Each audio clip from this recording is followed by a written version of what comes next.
Buenos días a los espectadores presentes. El día de hoy vamos a explicar nuestra propuesta de texto de macroeconomía de la Universidad NUR de la unidad número 3, siendo esta los modelos macroeconómicos. El grupo presente que mostrará la propuesta está conformado por mi persona, Julio Hues Mariscal, y otros integrantes como Ariel Mercado, Mauricio Mestanza y Dana Virués. Dentro de los temas que se irán a tocar a lo largo del video tenemos una introducción para seguir con los diversos modelos entre los que están el mercantilismo, fisiocrático, clásico, marxista, keynesiano, la relación del ahorro con la inversión y por último el modelo keynesiano de 2 y 3 sectores dentro de una economía cerrada. A lo largo de la historia de los países y las naciones como lo conocemos hoy en día, siempre ha existido esa necesidad de buscar cuál es la forma más eficiente de obtener recursos para sobresalir una sobre otra. Ahora bien, fue en la Edad Media donde se empezó a proliferar esta idea para realizar estudios y comparaciones de diversos métodos, dando así como nacimiento a la economía como una ciencia autónoma y una disciplina más para realizar estudios. Cuando ocurrió la caída del sistema feudal en el siglo XIV, casi finalizando a la par con la Edad Media, ocurrió un cambio en las necesidades de las monarquías y las naciones, que este era ya asegurar la hegemonía global mediante las nuevas rutas y territorios descubiertos en América a partir del siglo XV. Esto basado en un estudio de Roncancio García y Camargo Mayorga de 2016. Uno de los primeros modelos macroeconómicos que llegó a surgir tanto a nivel histórico como a nivel de estas nuevas ideas fue el mercantilismo, un modelo que abarcó desde el siglo XVI hasta el siglo XVIII y que logró asimilar a la economía desde un punto de vista pragmático y proteccionista, ya que definía que la prosperidad de una nación consistía en la obtención de metales preciosos como ser el oro y la plata. Este modelo también protegía lo que era la idea de una alta intervención estatal, ya que el Estado tendría que maximizar las exportaciones y tratar de reducir casi en su totalidad las importaciones para obtener este mismo fin. Para Thomas Moon y Jean-Baptiste Colbert, el nivel macroeconómico se mide por las reservas de metales preciosos como el oro y la plata. Ellos eran considerados los primeros mercantilistas de la época, y dentro de su modelo, su objetivo era maximizar las exportaciones netas para generar un flujo positivo de reservas internacionales. Para explicar este objetivo se empleaba la siguiente fórmula: NX igual a X menos M mayor a 0, siendo NX las exportaciones netas, X las exportaciones y M las importaciones. Al paso del tiempo, la fórmula de Thomas Moon y de Jean-Baptiste Colbert fue adaptándose a las matemáticas modernas para ir evolucionando finalmente en funciones macroeconómicas más comprensibles. Entre estas tenemos la función de ingreso nacional, la de producción física y la de importaciones. En la función de ingreso nacional tenemos que el ingreso a la nación depende de la producción física, que es representada por la letra Q, y la balanza comercial representada por X menos M. Ya que consideraban que la riqueza global era estática, el motor primordial de crecimiento del ingreso nacional no era el consumo interno, sino asegurar que las exportaciones superaran a las importaciones, inyectando metales preciosos a la economía. En cuanto a la función de producción física, tenemos que N es la cantidad de trabajadores en una nación, ya que el modelo promovía el crecimiento de la población activa. R eran las materias primas obtenibles dentro de la nación, P la eficiencia en la productividad, S eran los salarios y las tasas de interés, las cuales se proponía mantener bajas para facilitar el financiamiento del capital comercial y manufacturero.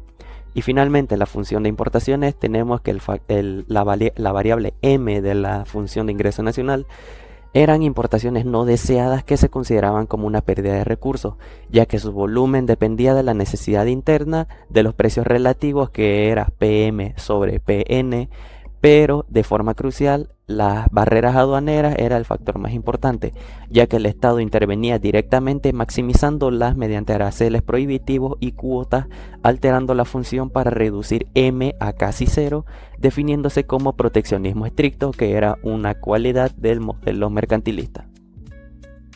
Pasando al siguiente modelo macroeconómico tenemos la fisiocracia, que fue un modelo macroeconómico fundado por François Quesnay a mediados del siglo XVIII, el cual era un médico de la corte de Luis XV. Este modelo nació como una crítica al intervencionismo demasiado asfixiante del mercantilismo, por lo cual sentó sus propias bases macroeconómicas. La fisiocracia es considerada también la primera escuela de pensamiento económico de la historia, ya que a diferencia del mercantilismo tuvo una base mucho más formal y a comparación de este sentaba que la verdadera forma de que una nación pueda proveer riqueza o generar un excedente beneficioso era mediante la explotación de la agricultura y de la tierra. Dentro de lo que era el modelo fisiocrático, para François Quesnay, un elemento importante era lo que llamaba el produit net o producto neto, que era el excedente superior a los insumos utilizados, es decir, las utilidades o las ganancias. Para esto, él empleaba una fórmula que era el producto neto siendo igual a Y menos C mayor a 0. En la fórmula, Y significa la producción y C es el total de los costos de los campesinos y las semillas replantadas. Para esto, Quesnay dividió la economía en tres clases macroeconómicas interdependientes, esto según Zavala Collazos y Pope López en un texto de macroeconomía de 2018. Estas tres clases eran la clase productiva, la clase propietaria y la clase estéril, siendo la clase productiva los campesinos y agricultores que cultivaban la tierra y generaban el produit net. La clase propietaria eran los terratenientes, la corona y el clero, quienes percibían la renta agraria proveniente del excedente productivo, y la clase estéril eran los artesanos, comerciantes, manufactureros y sirvientes, los cuales se denominaban así no por no tener alguna funcionalidad, sino porque el valor de su producción era exactamente igual al costo de las materias primas y su alimento, es decir, no generaban ningún beneficio. Antes de continuar con la explicación del modelo fisiocrático, cabe mencionar la existencia del tableau économique, que fue un modelo por el cual Quesnay logró visualizar no cómo se distribuye la renta, sino cuál es el flujo por el que transcurre la renta antes de su distribución adecuada. Esto en base a un artículo de Piatti y Paris del 2008, en el cual se encargan de determinar cómo llegan a la definición de que Quesnay no determinaba cómo se distribuye la renta, sino cómo fluye esta renta a lo largo de las tres clases y la economía en general. Con el gráfico del tableau économique, Quesnay logró desarrollar el primer modelo de flujo circular de la economía y convirtiéndose así también en el padre de las matrices de insumo-producto. Volviendo nuevamente al texto de macroeconomía de Zavala Collazos y Pope López, el modelo fisiocrático establece un sistema de ecuaciones macroeconómicas para explicar cómo surge el excedente. Primero tenemos la definición de la producción bruta o PBT, que es la suma de la producción bruta agrícola y la producción bruta estéril o manufacturera, con la siguiente fórmula de PBT es igual a PBA más PBE, siendo PBA la función de la producción agrícola. En este caso, al depender el modelo de la tierra y la explotación de esta, se consideran factores como PA siendo la eficiencia del productor agrícola, MA el capital invertido en el campo y la cantidad de tierra cultivable, y N las condiciones climáticas. Para determinar el factor de PBE, luego tenemos la función de la clase estéril, que es el E entre paréntesis PBA, que quiere decir la producción manufacturera no es independiente, siendo una función directa de la producción agrícola multiplicada por el coeficiente E, dando como resultado que la clase estéril solo puede crecer si existe un excedente en la producción agrícola que provea materias primas, herramientas y demanda para los productos factureros. Un ejemplo, si en una economía existe una renta o un beneficio de 5.000 francos, que era la moneda de esa época, los agricultores, que son la clase productiva, se guardan 2.000 y otros 1.000 emplean en compras para los campesinos que se determinaron como la clase estéril. Con los 2.000 francos restantes dirigidos a los propietarios, que son la clase propietaria, estos gastaban 1.000 a la clase productiva y otros 1.000 a la clase estéril. Ahora, con la clase estéril con 2.000 francos en posesión, disponían 1.000 a la clase productiva y 1.000 a la clase propietaria, demostrando así cómo es el flujo del tableo económico de la economía con 5.000 francos de utilidad. Continuando con el siguiente modelo, les voy a hablar acerca del modelo clásico. ¿Pero qué es este modelo? Este modelo fue la primera gran teoría económica moderna y surgió durante la Revolución Industrial. Sus principales representantes fueron Adam Smith, David Ricardo y otros economistas que buscaban explicar cómo se genera la riqueza de un país. Ellos afirmaban que la economía funciona mejor cuando los mercados operan libremente y que la oferta y la demanda regulan los precios sin necesidad de mucha intervención del Estado. Entre los fundamentos del modelo clásico, los economistas clásicos consideraban que la economía siempre tiende al equilibrio, es decir, si aparece desempleo o exceso de producción, los precios y salarios se ajustan automáticamente hasta recuperar el equilibrio. Además, pensaban que el Estado solo debía encargarse de funciones básicas como seguridad, justicia y protección de la propiedad privada, es decir, que posee una economía autorregulada, mercados que buscan el equilibrio, pleno empleo como situación normal y un Estado con intervención limitada. Entre sus supuestos claves, el modelo clásico se basa en tres ideas principales.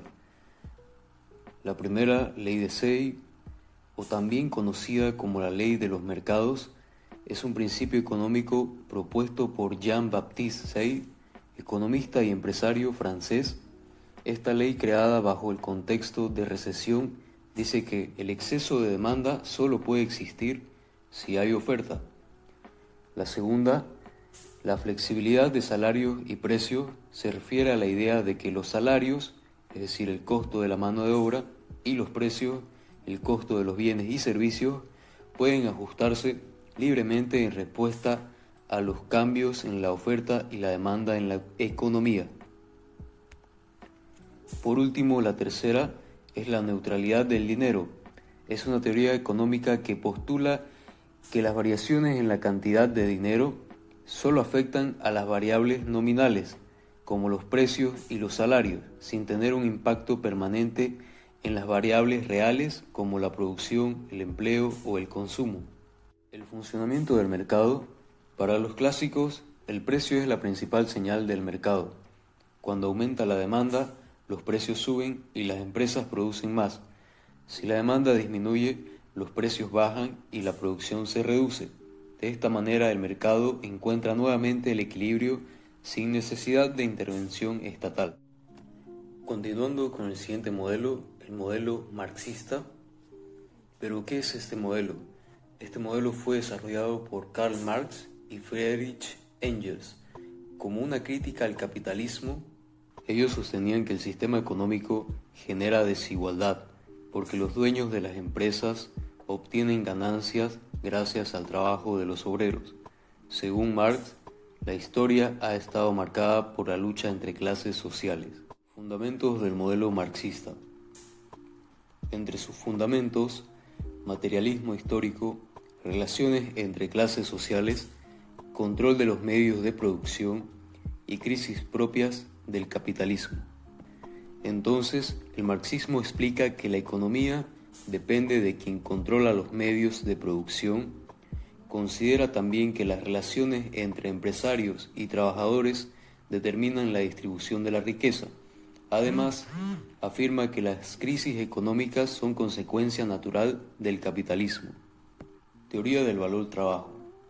Marx afirma que el valor de un producto depende del tiempo de trabajo necesario para producirlo. Además, sostenía que el trabajador crea un valor mayor al salario que recibe, y esa diferencia es el origen de la ganancia del empresario. La acumulación del capital. Las empresas reinvierten continuamente sus ganancias para crecer e incorporar nuevas tecnologías. Sin embargo, Marx sostenía que este proceso también provoca mayor concentración de la riqueza y reemplazo de trabajadores por maquinarias, y aumentando el desempleo. Crisis económica. Para Marx, las crisis son inevitables dentro del capitalismo porque se produce más de lo que las personas pueden comprar, es decir, también influyen la reducción del poder adquisitivo y la concentración del capital en pocas empresas. Ventajas y críticas del modelo marxista. El modelo marxista ayudó a comprender fenómenos como la desigualdad, la explotación laboral y la concentración de la riqueza. Sin embargo, ha sido criticado porque muchos economistas consideran que no explica completamente cómo se forman los precios y por qué el capitalismo ha demostrado capacidad para adaptarse mediante innovación y políticas públicas.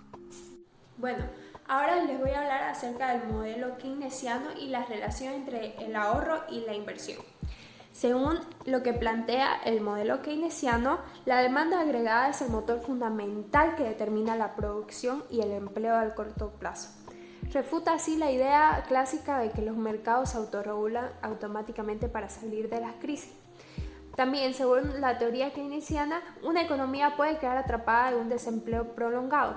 Prefieren retener dinero líquido por especulación en lugar de gastarlo o invertirlo. Y resulta obligatoria la intervención activa del Estado mediante el aumento del gasto público o la reducción de impuestos. En la siguiente imagen podemos ver una línea del tiempo en la que hay un quiebre en el equilibrio durante 1929, cuando sucedió la Gran Depresión. Antes de eso, se tenía la economía clásica que afirmaba que los mercados se autorregulaban solos y que el desempleo era temporal. John Maynard Keynes rompió este dogma al demostrar que una intervención estatal podría funcionar, que una economía puede quedar atrapada en el subempleo si la demanda cae. Su gran aporte también no es solo pedir intervención estatal para que esto no suceda, sino también demostrar científicamente por qué el sistema clásico fallaba como tal y cómo la demanda agregada puede mover realmente la producción. Ahora, en la siguiente diapositiva vemos una gráfica o un cuadro en la que tenemos variable, visión clásica y visión keynesiana. Dentro de la variable dinero, la visión clásica era que el dinero solo es un medio de cambio. Mediante la visión keynesiana podemos ver que hay una demanda por especulación. Se introdujo la preferencia por la liquidez. Ante la incertidumbre, las personas retienen el dinero por especulación, lo que puede congelar la circulación monetaria. Luego tenemos el ahorro. El ahorro y la inversión no coinciden automáticamente. Según la visión clásica, depende de la tasa de interés, pero según la visión keynesiana, depende del ingreso. Quienes ahorran y quienes invierten son personas distintas. El ahorro no depende de la tasa de interés, sino también del nivel de ingreso disponible. Una variable que expresamos como se ve dentro del recuadro de la visión keynesiana. Y finalmente tenemos salario. Para la visión clásica son flexibles a la baja, pero la visión keynesiana nos dice que los salarios y los precios son rígidos a la baja. En una crisis con los salarios nominales no caen fácilmente debido a los contratos y factores sociales. Entonces el mercado no se ajusta bajando los precios, sino recortando el empleo y la producción. Pasando a la relación entre el ahorro y la inversión. El ahorro es la única fuente de financiamiento posible para que una sociedad pueda ejecutar inversiones productivas, convirtiéndose en el mecanismo que determina la acumulación de capital. Ahora, eso ayuda a la productividad y al crecimiento del PIB a largo plazo. Entonces, esta teoría establece que para expandir su capacidad productiva futura, un país debe sacrificar el consumo presente y liberar recursos. Sin embargo, al abrir las fronteras al comercio mundial, el ahorro nacional también define la posición financiera internacional del país. Si ahorra más de lo que invierte internamente, el excedente sale hacia el exterior, convirtiéndose la nación en acreedora del mundo. Y mientras que si invierte por encima de su capacidad interna de ahorro, se verá obligada a importar capitales y endeudarse con el extranjero. Ahora, ahorrar hoy significa liberar recursos productivos para crear capital productivo mañana. En la imagen vemos que hay una parte que dice ahorro nacional. Ahora, ¿dónde se va ese ahorro? En una economía cerrada, al igualar el producto por el lado del gasto y por el lado del ingreso, llegamos a la regla de oro inmutable, que es el ahorro nacional es exactamente igual a la inversión nacional. Entonces tenemos que el ahorro es igual a la inversión.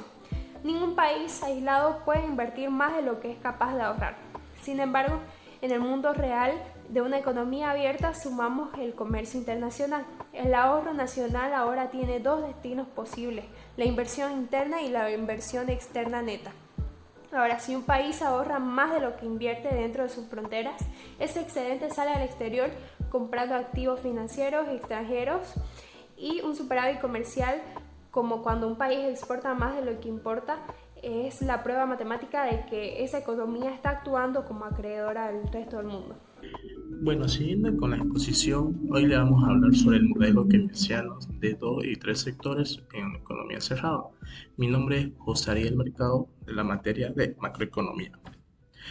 Bueno, una pequeña introducción es el modelo keynesiano, fue desarrollado por John Maynard Keynes como respuesta a la crisis económica mundial de 1929, que provocó altos niveles de desempleo y una fuerte caída en la producción. Keynes también planteó que el mercado no siempre se ajusta por sí solo para alcanzar el pleno empleo. En una economía cerrada no existen relaciones con el exterior, por lo que no se consideran exportaciones ni exportaciones. En este contexto, el ingreso nacional depende del gasto que realicen los diferentes agentes económicos. Como podemos ver, el modelo de dos sectores, que sería familias y empresas. En el modelo de tres sectores se incluiría que el gobierno intermediario. En los conceptos fundamentales del modelo keynesiano tenemos tres conceptos fundamentales: la demanda agregada, la oferta agregada y la economía cerrada. En la demanda agregada es el gasto total que realizan los agentes económicos en bienes y servicios finales producidos en la economía en un periodo determinado. En la oferta agregada representa la cantidad total de bienes y servicios que las empresas están dispuestas y son capaces de producir en un periodo determinado. En la economía cerrada, una economía cerrada es aquella que no mantiene relaciones comerciales con otros países. También tenemos que sería aquí los componentes de los dos sectores. El modelo keynesiano de dos sectores analiza el funcionamiento de una economía cerrada, formada únicamente por las familias y las empresas. El ingreso se genera, se contribuye y se utiliza en consumo, ahorro e inversión. Tenemos cuatro puntos fundamentales que serían las familias, con el punto número 2 las empresas, el punto número 3 la función del consumo y la función del ahorro. La importancia de la macroeconomía del ahorro. Su ahorro es fundamental para el funcionamiento y crecimiento de la economía. Su importancia radica en que permite financiar la inversión, aumentar la capacidad productiva y sostener el crecimiento económico en el tiempo. En una inversión planeada versus inversión realizada, sería que la inversión planeada es el monto de inversión que las empresas deciden realizar con base en sus expectativas. En una inversión realizada es el monto de la inversión que efectivamente se realiza. En los determinantes de la inversión depende de varios factores que influyen en la decisión de las empresas. Como podemos ver, expectativas empresariales, las tasas de interés, el costo de capital, tecnología, políticas gubernamentales, nivel de ingreso y de la demanda. En el efecto multiplicador, cuando la inversión aumenta, el ingreso nacional se incrementa en una cantidad mayor que el aumento inicial de la inversión. Este proceso se conoce como efecto multiplicador. ¿Cómo funciona? La empresa invierte más, aumenta la producción y el ingreso de las familias consumen una parte de ese ingreso adicional, ese nuevo consumo genera más producción e ingreso, el proceso se repite varias veces ampliando el efecto inicial.